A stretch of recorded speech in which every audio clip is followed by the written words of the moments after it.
Hello everyone, welcome to शिक्षक prep.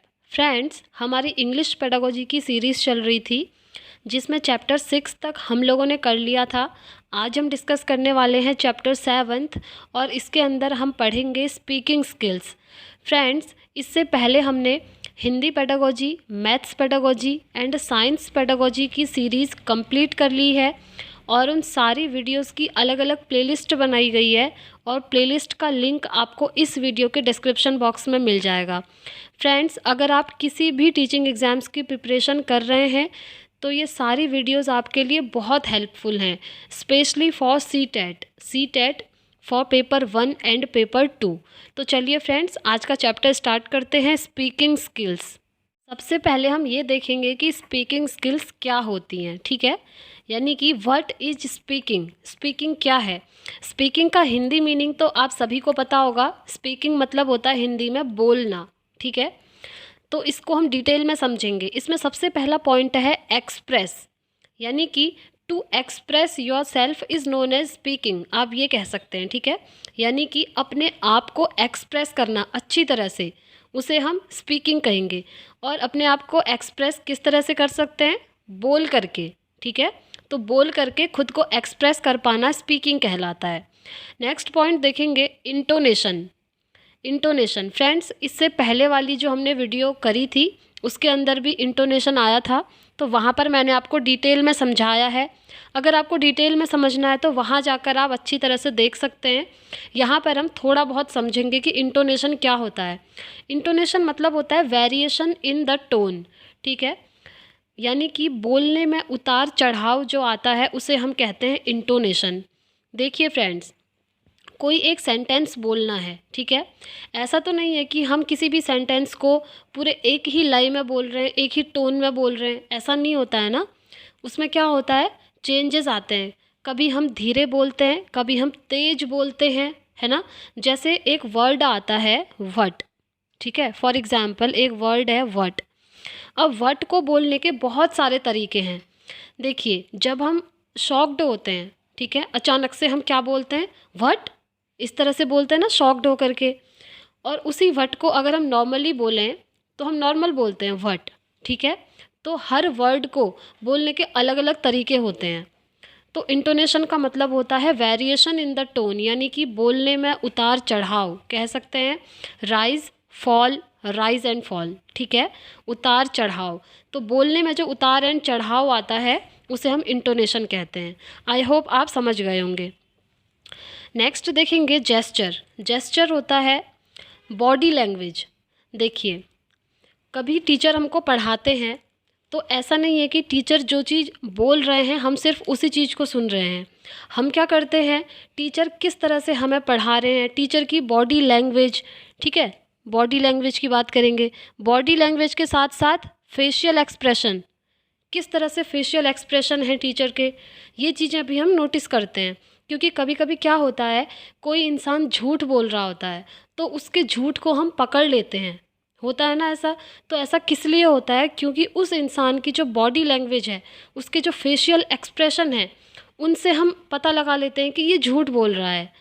तो यही चीज़ इसमें है, स्पीकिंग के अंदर जेस्चर भी आते हैं, यानी कि इंसान की बॉडी लैंग्वेज और उसके फेशियल एक्सप्रेशंस, ठीक है, बोलते हुए। आई होप यहाँ तक आपको समझ में आ गया होगा। अब नेक्स्ट पॉइंट देखेंगे। नेक्स्ट है रिदम, ठीक है। देखिए, रिदम मेनली तो पोइट्री एंड पोएम्स में आता है और कभी कभी कन्वर्सेशन में भी इसको यूज़ कर सकते हैं। इससे क्या होता है, बोलने में एक फ़्लो बनता है। देखिए, रिदम का हिंदी मीनिंग होता है लय, ठीक है, या फिर कह सकते हैं ताल। तो लय और ताल की मेनली तो बात किस में की जाती है, ये आपको भी पता होगा, पोएट्री में, पोएम्स में, सॉन्ग में, है ना, इन चीज़ों में। और कन्वर्सेशन में भी ये चीज़ थोड़ा बहुत यूज़ होती है। तो इससे क्या होता है कि बोलने में एक फ़्लो बनता है। इससे क्या होता है, सामने वाला जो है अट्रैक्ट होता है।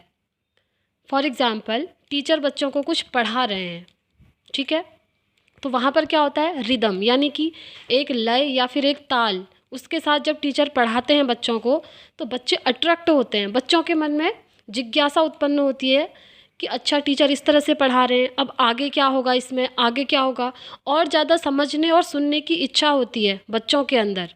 ठीक है, तो यही चीज़ आती है रिदम में। तो स्पीकिंग के अंदर रिदम भी इम्पॉर्टेंट रोल प्ले करता है। ठीक हो गया। अब नेक्स्ट पॉइंट देखेंगे। नेक्स्ट है क्लैरिटी।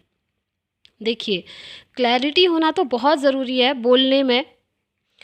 क्लियर बोलना ज़रूरी है। टीचर अगर क्लियर बोलेंगे तभी बच्चे क्लियर सुनेंगे, और जब बच्चों से टीचर पूछेंगे तो बच्चे भी क्लियर बोल पाएंगे। इसीलिए सबसे पहले इम्पॉर्टेंट है टीचर की लैंग्वेज में क्लैरिटी होनी चाहिए। जब टीचर की लैंग्वेज में क्लैरिटी होगी तो स्टूडेंट भी क्लियर बोल पाएंगे और क्लियरली सुनेंगे भी।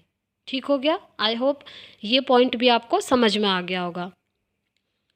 नेक्स्ट देखेंगे टोन। टोन कहेंगे या वॉल्यूम कहेंगे या फिर लाउड कहेंगे। ठीक है, आप इसे कुछ भी कह सकते हैं। टोन कह लो, लाउड कह लो या फिर वॉल्यूम कह लो। देखो, स्पीकिंग में टोन सबसे ज़्यादा इम्पॉर्टेंट होती है, ये आपको भी पता होगा। कुछ टीचर्स ऐसे होते हैं जो बहुत ज़ोर ज़ोर से बोल करके बच्चों को पढ़ाते हैं, और कुछ टीचर्स ऐसे होते हैं कि वो बहुत धीरे धीरे बोलते हैं। क्योंकि अगर क्लासरूम में बहुत सारे बच्चे हैं, ठीक है, बहुत ज़्यादा स्ट्रेंथ है स्टूडेंट्स की, तो अगर कोई टीचर धीरे बोल करके पढ़ा रहे हैं तो सारे बच्चों को तो वो सुनाई नहीं देगा। जो बच्चे पीछे बैठे हैं उन तक तो आवाज़ ही नहीं जाएगी, है ना। तो इसीलिए स्पीकिंग में ये भी इम्पॉर्टेंट है टोन, यानी कि वॉल्यूम। टीचर ने इस तरह से बच्चों को पढ़ाना है कि सारे बच्चों को समझ में आए, सभी को सुनाई दे। ठीक है, इट मीन्स ना ही टीचर ने बहुत ज़्यादा लाउडली बोलना है और ना ही बहुत ज़्यादा स्लो बोलना है। ठीक हो गया। टीचर ने एवरेज देख के चलना है, इस तरह से पढ़ाना है कि उनकी वॉइस एकदम क्लियर आए और बच्चों के कानों में वो वॉइस चुभे भी नहीं। ठीक है, क्योंकि कुछ कुछ टीचर्स की वॉइस ऐसी होती है कि बच्चों को वो चुभती है। तो इसीलिए टीचर की लैंग्वेज में क्लैरिटी होनी चाहिए, और टीचर ने ना ही ज़्यादा लाउडली बोलना है और ना ही ज़्यादा स्लो बोलना है। आई होप यहाँ तक आपको समझ में आ गया होगा। अब एक नेक्स्ट टॉपिक आता है स्पीकिंग में, जो खुद में बहुत इम्पॉर्टेंट है, वो है प्रोनंसिएशन। ठीक है, चलिए इसके बारे में देखते हैं। फ्रेंड्स, स्पीकिंग में प्रोनंसिएशन सबसे इम्पॉर्टेंट होता है। ठीक है, प्रोनंसिएशन को हिंदी में कहते हैं उच्चारण। तो स्पीकिंग में सबसे ज़्यादा इम्पॉर्टेंट यही होता है, उच्चारण होता है, प्रोनंसिएशन होता है। अगर प्रोनंसिएशन सही नहीं होगा तो बोलने में क्लैरिटी नहीं आएगी। ठीक है, देखिए डिटेल में पढ़ते हैं। सबसे पहला पॉइंट है बेस्ड ऑन लिसनिंग। ठीक हो गया, यानी कि जो प्रोनंसिएशन है वो लिसनिंग पर बेस्ड होता है। इट मीन्स हम जो भी चीज़ें सुनते हैं वही चीज़ें बोलते हैं। यहाँ पर हम बात करेंगे स्टूडेंट्स की। तो क्लासरूम में स्टूडेंट्स जो भी चीज़ें टीचर से सुनेंगे वैसा ही सीखेंगे, और बाद में खुद भी वो वैसा ही बोलेंगे। तो इसीलिए सबसे पहले टीचर ने बोलते हुए करेक्ट प्रोनंसिएशन करना चाहिए। ठीक हो गया, करेक्ट प्रोनंसिएशन यानी कि एकदम सही उच्चारण करना चाहिए, जिससे बच्चा भी करेक्ट प्रोनंसिएशन सुनेगा और बाद में बोलेगा भी। ठीक हो गया। देखिए, फॉर एग्ज़ाम्पल कुछ टीचर्स प्रोनंसिएशन को प्रोनाउंसिएशन बोलते हैं, आपने भी नोटिस किया होगा। ठीक है, ये एग्ज़ाम्पल है, एग्ज़ाम्पल के लिए भी हम यही वर्ड ले रहे हैं प्रोनंसिएशन, क्योंकि ये बेस्ट एग्ज़ाम्पल है, ये आप लोगों को समझ में भी आ जाएगा इससे। देखिए, ये प्रोनंसिएशन लिखा हुआ है, बट कुछ टीचर्स इसको बोल देते हैं प्रोनाउंसिएशन। अब जब टीचर बच्चों के सामने बोल देंगे कि प्रोनाउंसिएशन, तो इससे क्या होगा, बच्चों के ऊपर गलत इम्पैक्ट पड़ेगा। बच्चे गलत चीज़ सुन रहे हैं, और अगर वो गलत चीज़ सुन रहे हैं तो बाद में गलत चीज़ बोलना भी सीख जाएंगे, है ना, ऑब्वियसली। क्योंकि टीचर जो होते हैं बच्चों के लिए एक रोल मॉडल होते हैं। बच्चों को लगता है टीचर जो भी चीज़ बोल रहे हैं, जो भी पढ़ा रहे हैं, वही सही है। आपने भी देखा होगा, जो छोटे बच्चे होते हैं उन्हें जब होमवर्क दिया जाता है ना, अगर जब वो होमवर्क करते हैं घर पे, उनके पेरेंट्स अगर उन्हें कुछ अलग से करवा देते हैं, कुछ अलग चीज़ें बताते हैं, तो बच्चे बोलते हैं कि नहीं, आप गलत बता रहे हो, हमारे टीचर ने तो हमें ये बताया हुआ है। मतलब क्या होता है कि बच्चों के दिमाग में बच्चे जो हैं टीचर के ऊपर ज़्यादा बिलीव करने लगते हैं और पेरेंट्स के ऊपर कम बिलीव करते हैं। उन्हें लगता है टीचर ही सही हैं, पेरेंट्स सही नहीं है, टीचर ही हमें सारी चीज़ें सही पढ़ा रहे हैं। ऐसा लगता है ना, जब आप छोटे होंगे आपको भी ऐसा ही लगता होगा, याद कीजिए। ठीक है, तो चलिए अभी ये देखेंगे। तो ये एक एग्जाम्पल है, कुछ टीचर्स बोल देते हैं प्रोनाउंसिएशन, जबकि राइट यानी कि जो करेक्ट उच्चारण है वो है प्रोनंसिएशन। ठीक है, तो इसीलिए टीचर ने क्लास में अगर वो कुछ भी पढ़ा रहे हैं तो उनका जो प्रोनंसिएशन है वो एकदम सही होना चाहिए। अगर इस तरह से वो गलत गलत प्रोनंसिएशन करें तो बच्चे भी गलत ही सुनेंगे और गलत ही सीखेंगे। तो इसीलिए बेस्ड ऑन लिसनिंग, जो प्रोनंसिएशन है वो लिसनिंग पर बेस्ड होता है। बच्चे जैसा सुनेंगे वैसा ही सीखेंगे। ठीक हो गया। नेक्स्ट पॉइंट देखेंगे। आई होप आपको ये समझ में आ गया होगा। नेक्स्ट देखेंगे प्रैक्टिस।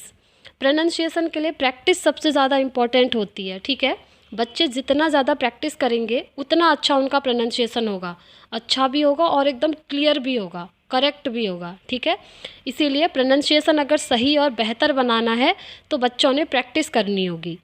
नेक्स्ट देखेंगे मिनिमल कॉन्ट्रास्टिव पेयर्स। फ्रेंड्स देखिए, ये जो पॉइंट है ना, ये अपने आप में भी बहुत इंपॉर्टेंट है। ठीक है, सीटेट में इससे बहुत बार क्वेश्चन आए हुए हैं। इसमें 3 तरीके से क्वेश्चन आते हैं। देखिए, या तो कभी कभी आ जाता है कि मिनिमल कॉन्ट्रास्टिव पेयर क्या है, या फिर आ जाता है मिनिमल पेयर क्या है, या फिर कभी आ जाता है कॉन्ट्रास्टिव पेयर क्या है। ठीक है, 3 तरीके से पूछ सकता है और इससे सीटेट में क्वेश्चन आए हुए हैं। देखिए, इसमें क्या होता है, इसमें ऐसे पेयर ऑफ वर्ड्स होते हैं जिनमें सिर्फ एक साउंड का अंतर होता है।